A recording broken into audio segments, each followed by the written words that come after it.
Many a Slip. Introduced by Roy Plomley.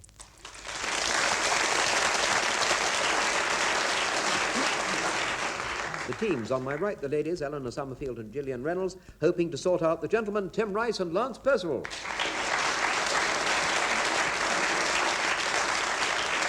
I read out some pieces about this and that written by Ian Massiter. These pieces are riddled with the mistakes. The first team member to spot a mistake presses a button. The result will be that if it's a member of the ladies' team, you'll hear a bell. If it's a member of the gentlemen's team, you'll hear a buzzer.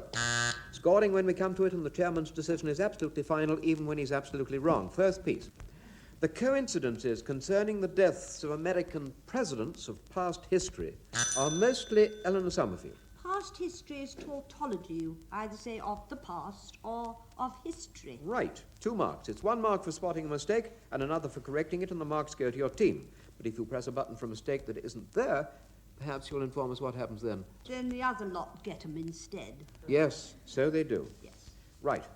Of history are mostly centred around the 100-year difference, Eleanor Summerfield. You can't centre around, you centre on. How right? 2 marks. For instance, Lincoln was elected president in 1850 and Kennedy... Tim Rice. No. No, it must be 1860 if it's 100 years, because Kennedy's 1960. Between you gentlemen, it was 1860. You have your 2 marks. And Kennedy, 100 years later, took office in 1960. Gillian Reynolds. No, it was later. He was... well, Or I think earlier. you've got No. 1 mark. No, Tim Rice. Well, he technically took office in January 61, although Yes. he was elected in November 1960. You have the other mark. Both were shot in the street by assassins. Tim Rice. Lincoln was shot in the second act. Yes, very painfully in the theatre. 2 marks. By assassins who had been born 100 years apart. Both assassins, Gillian Reynolds. I doubt that.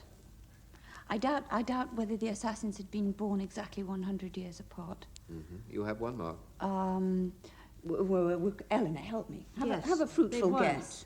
No fear. Let's have our 1 mark. Right. Well, Booth was born in 1838. Oswald was born in 1939.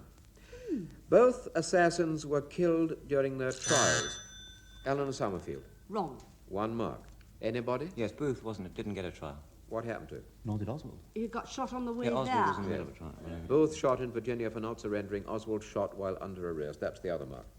The second ran from a warehouse to a theatre, and the first ran from a theatre to a warehouse. Lincoln had been... Did he Reynolds. really? I mean, did he really run from the theatre to the warehouse? Well, tell me. No, I don't think no, he he did. didn't. No, I Right, think he 1 ran mark. somewhere quite different. They didn't run far, they grabbed him. didn't Anybody? Where did he run Log to? cabin. It was a small tobacco barn. Lincoln had been warned by a chap called Kennedy, his secretary, while Kennedy had been warned by his secretary, Lincoln, not to travel in the motorcade. Gillian Reynolds. Well, I don't know about Mr. Lincoln's secretary, and come to think of it, I don't know much about Mr. Kennedy's, but I would doubt What? that there was that amazing coincidence of secretarial interchangeable names. Well, let me tell you that Lincoln had been warned by a chap called Kennedy. But was wasn't- he his Not his secretary? secretary. He was a policeman. You get 1. Yes. Lincoln's successor was, like Kennedy's successor, called Johnson. And, yes, Mr. Percival? Well, you paused a long time there, so I'm not sure that Lincoln's successor was called Johnson. Yes, he was. 2 to the Well, ladies. And both were born 100 years apart. Tim Rice. You mean both Johnsons? Yes. I'll take a guess and say they weren't. Oh dear, 2 to the ladies. Each was what I wanted, not both were. But both Johnsons were exactly 100 years apart, were they? Yes. Prove it. Neither were expecting to become President of the United States of America. Gillian Reynolds. Neither was. Much better. It seems that presidents from election years ending with 0, which occur every 10 years. Tim Rice. It's every 20 years. It is every 20 years, 2 marks. Certainly since 1840, 3 have died from natural causes. Tim Rice. That can't be right. Perfectly right, 2 to the ladies, and 7 have been shot. Gillian Reynolds. 7 haven't been shot. How many have been shot? Only 2. I mean, only, yes. 2 There's of the- just the 2. 2 to the gentleman. 4 have been shot so far. Really? Who are the other 2? McKinley. Oh, yes, indeed. Let's not go into that. The end of the first piece. The ladies have 20 and the gentlemen have 12.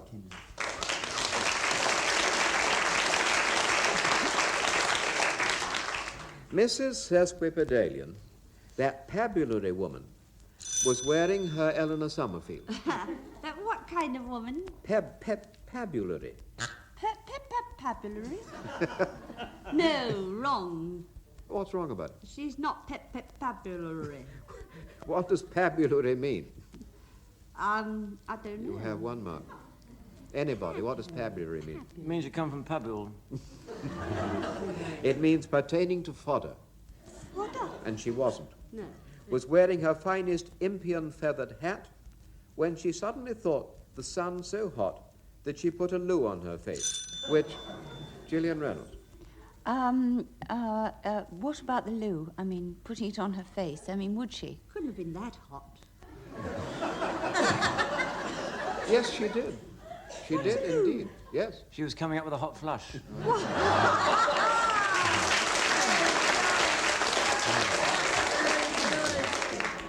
Two to the gentleman. What's a loo? A loo is a velvet mask worn to protect the face from the sun in about 1690.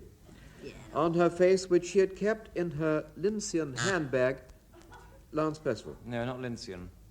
Lincian has something to do with lynx. Quite right, yes. What to do with links? Well, eyes, but, you know. Links like eyesight. Yes. Yeah, 2 marks. Well done.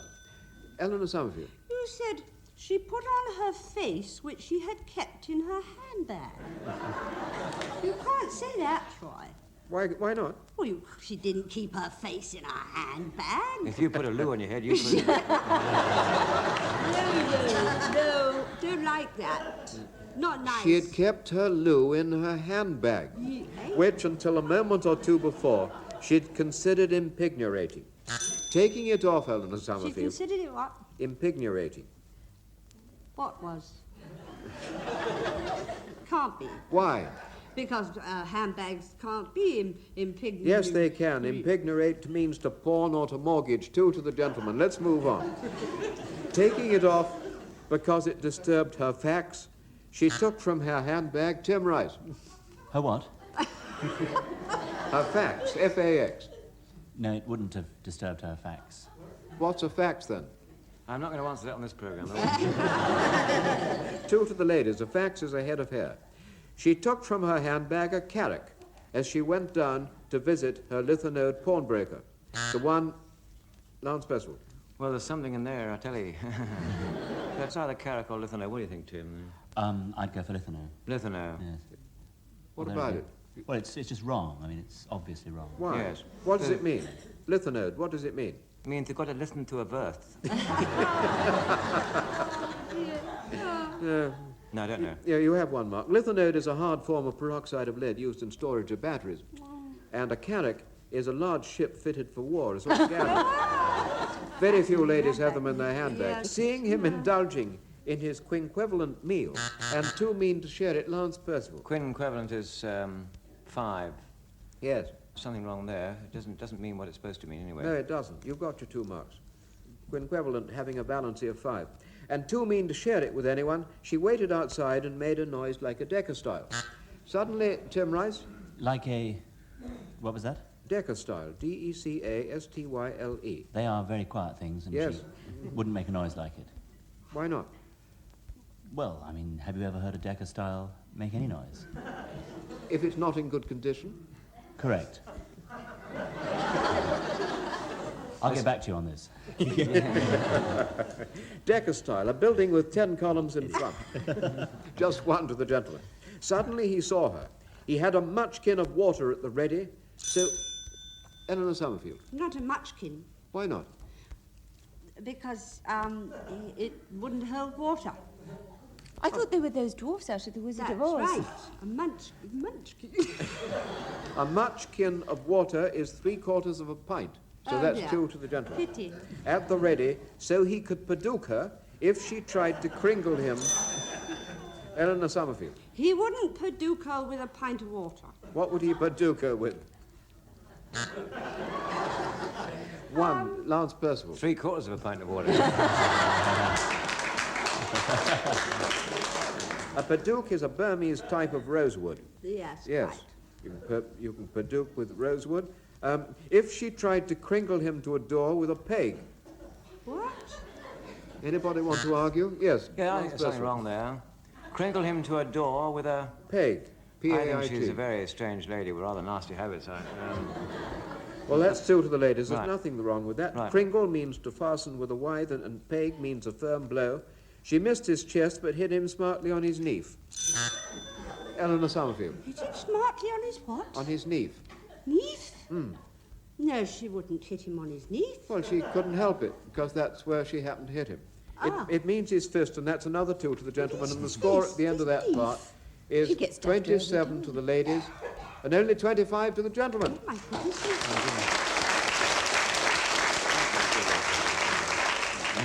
Right. Memory test now. I read out one of Mr. Messiter's jokes, and later I'll read it out again, and the teams will spot the differences. Jock was on his first visit to London, and he'd heard that Baker Street station was at the end of Baker Street, so he waited for a bus. How much to Baker Street station, he asked as the bus came in. The conductor said 30p. The traffic was slow, and Jock was a Scot, so he ran alongside the bus for the next 2 stops. How much is it now, he asked. The conductor said, it'll be 50p now, you're running the wrong way.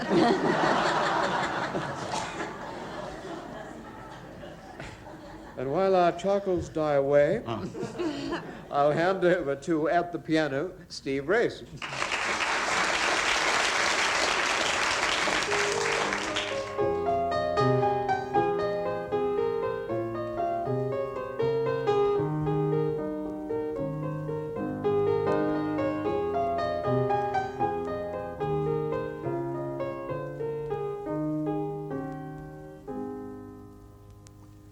I was determined to start this week with a classic, a cantata from one of Bach's chorales. Unfortunately, that took up rather a lot of my allotted time. Also, unfortunately, you didn't know that it was the other way around. It was a chorale from a cantata. Yeah. I must play something quick to make up for it, so I'll play you my own study in G-flat.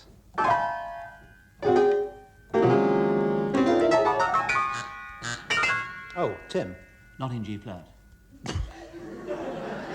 That's very perceptive of you. It's not in anything, is it? Yes, that was so what I you was get, going on to say. you get the 2 marks. Yes. Clever lad. I owe it to you, I think, after that, to play something slow and romantic. In Shakespeare's words, though music oft hath such a charm to make bad good and good provoke to harm. The words are those of the Duke of Vienna in Measure for Measure. Or never mind the quality, feel the wind. Here, and Tim, you think there's something wrong with that, and I'll agree Yes, with your you. second title is wrong. Yes, fair enough. Yes. Yes. 2 marks to you. Just. Eleanor, It'd be the Duke of Navarre, wouldn't it? Duke of Vienna's right. You're given 2 more away. Yeah. Oh, I say. Here, anyway, here, in the words of W.S. Gilbert, is a little Liszt.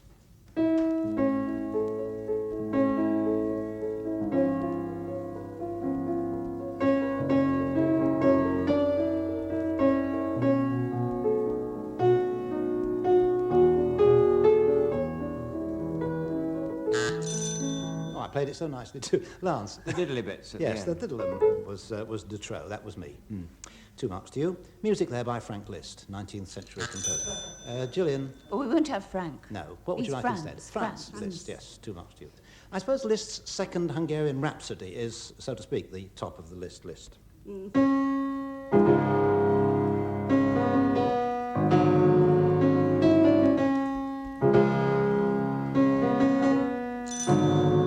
Julian. Wasn't there a bit of a twiddle there? Yes, a little Brion. Little de trop de twiddle. Yes.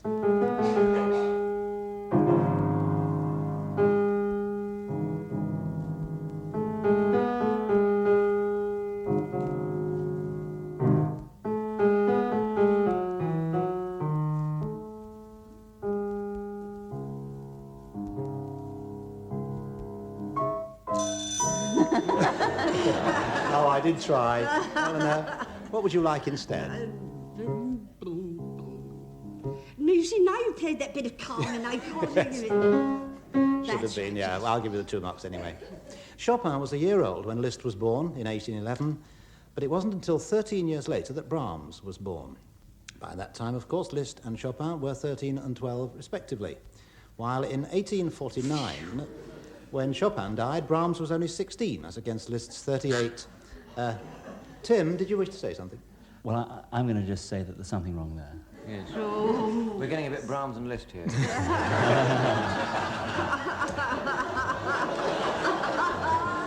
There was something wrong.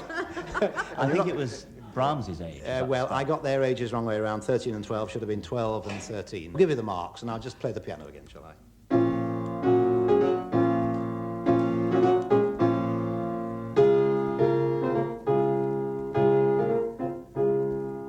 That theme comes from the Grieg Piano Concerto, which the composer played over to Liszt for his approval.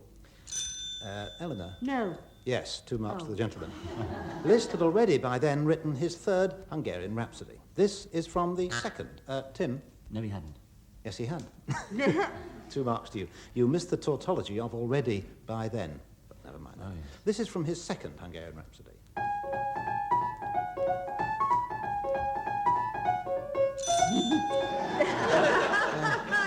Eleanor, something wrong again. It's 2 marks to you. May I just remind you that I'm talking about Franz Liszt, born in the same year as Chopin, as I told you earlier on. Lance? No, 1 year difference. 1 year later, that's right, in 1811. That beautiful Liszt composition with which I began this week, Liebestraum, ends like this. Tim? You didn't begin with that, did No, you? quite right, I didn't. 2 marks to you.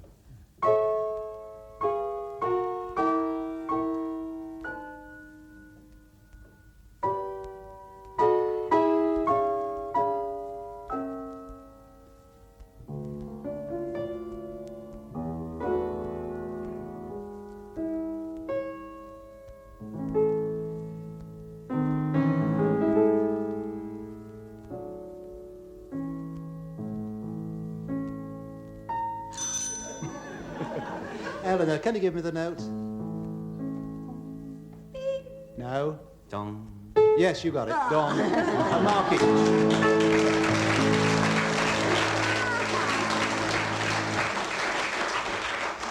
Thank you, Steve Race. And at the end of that musical mistake spot, the ladies are leading by 1 point, by 41 to 40.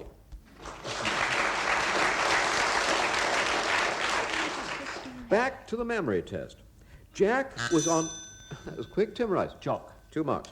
Was on his first trip to London, and he had heard that Eleanor Summerfield... Wasn't it his first visit? Yes, it was, 2 marks. And he had heard that Euston Station was at... Tim Rice. Baker Street. 2 marks was at the end of Baker Street. Tim Rice. Top of Baker Street. No, at the end of Baker Street, 2 to the ladies. So he looked for a bus. How much to Baker... Eleanor Summerfield. Waited for a bus? 2 marks. How much to Baker Street Station, he asked as the train came in. Tim Rice. Bus. Came 2 marks. The driver said... Tim Rice. The conductor. 2 marks. 20p. Tim Rice. 30p.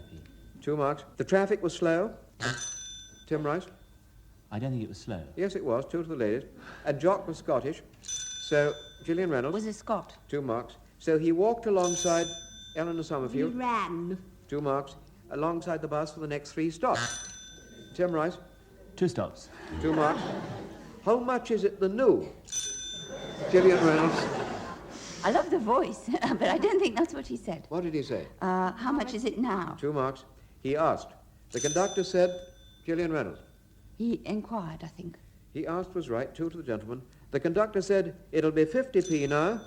Jillian He Reynolds. did, didn't he? Yes, he did. 2 Yes. to the gentleman. You're running backwards. Eleanor Summerfield. Running the wrong way. 2 marks. You're still level pegging. It's 57 to the ladies, 56 to the gentlemen.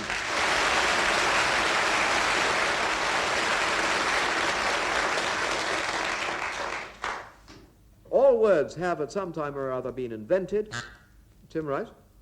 Well, I'm not sure whether invented's the right word. It's perfectly right, 2 to the ladies. But among the most recent are Yahoo, which was made up by Sir Ernest Gowers, Jillian Reynolds. Now, I don't think Yahoo is a recent word, No? because as far as I remember, that's Jonathan Swift, isn't it? Yes, 2 Yes. marks in Gulliver's Travels, 2 marks. And the noun quark, which was first seen in Finnegan's Wake by Wyndham Lewis, and has since, Jillian Reynolds? Oh, that was James Joyce. So it was, Finnegan's Wake. and has since been applied 2 marks by a physicist to the atom. Jillian Reynolds. Now, I don't think quarks are atoms. I think they're to do with pulsars and black holes. Well, let's not go into too much of that. The particle which is the basis of all matter is now That's called what the she quark. meant. She Yes. never- Two- That's a black hole, if ever I saw one. That happy word chortle was created by Damon Runyon. The place name, Jillian Reynolds. It's much older than Damon Runyon. Tell me. I think it's, your 14th, 15th century, somewhere around Nonsense. You have 1 mark. Where does chortle come from? Anybody? From the Latin. Another one to the ladies. It's Lewis Carroll's Through the Looking Glass. The place name Shangri-La appears only in Rider Haggard's She. Jillian Reynolds. Now, it's not Rider Haggard's Lost She. Horizon. It's Lost Horizon by By- James Thingy. Yes. Yes. Yes. Lost You got your Horizon. 2 marks. Another one for James Thingy. James who? Spencer. Another to the ladies. James Hilton, it should be. Yes. Runcible, as many people know, is another word by Lewis Carroll. Tim Rice, Edward Lear. 2 marks. And he created that word in about 1900. Utopia, Tim Rice. Well, it depends what you mean by about. I would have said not about 1900. Well, what would you have said? I don't know. 1900. 2 to the ladies. It was 1871. That's quite a long way out. Oh, that is about 1900. Utopia is a word from which comes utopian, an adverb from the brain of George Whedon. Jillian Reynolds. Now, you've got 2 there because utopian is an adjective, not So an it adverb. is, 2 marks. And George Whedon, that wasn't him, it was Sir Thomas More. So it was, the blessed St. Thomas More. Yes, 2 marks, the other 2. The word blatant first appeared in The Fairy Queen by Christopher Marlowe. Tim Rice. Spencer. Spencer, 2 marks. Those highly descriptive words, heebie-jeebies and hotsy-totsy, both came from Tim Rice? They're not highly descriptive because they are nouns. Nouns can be You can descriptive. have a descriptive. No, yes. How? Give me one. Rubbish. Heebie-jeebies and hotsy-totsy. 2 to the ladies. Name Both came from the pen of Billy Deebeck. Tim Rice? Not true, no. Absolutely no, she true. didn't 2 use a more to pen. the ladies. She typed. From the pen of Billy Deebeck, the comic striptease artist. Lance Percival. Not striptease. Strip cartoons. Yes, 2 marks. And now the score is 80 to the ladies, 62 to the gentlemen.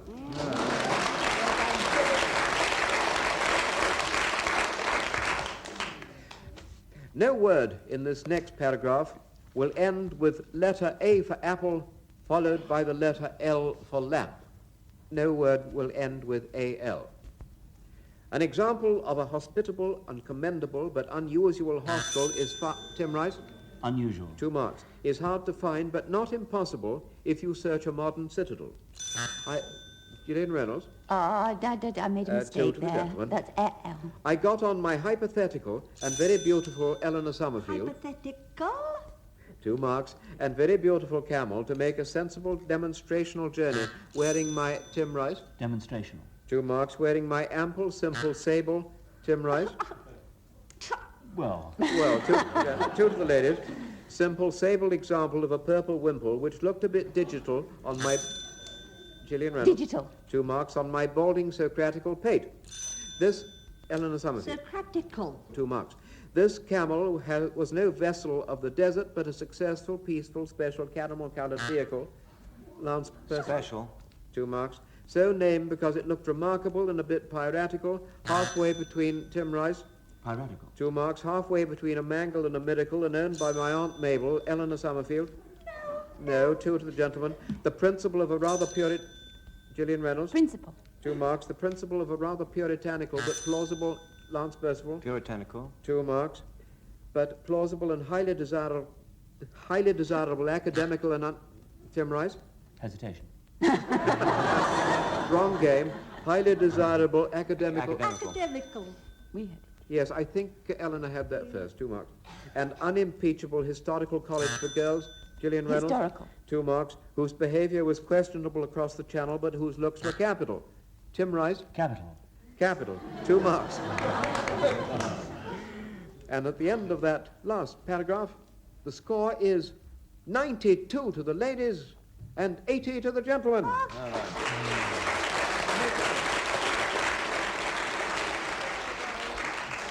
On behalf of our 2 teams, Eleanor Summerfield and Jillian Reynolds, and Tim Rice and Lance Percival, and Steve Race, our musical mistakes man, I'll say goodbye.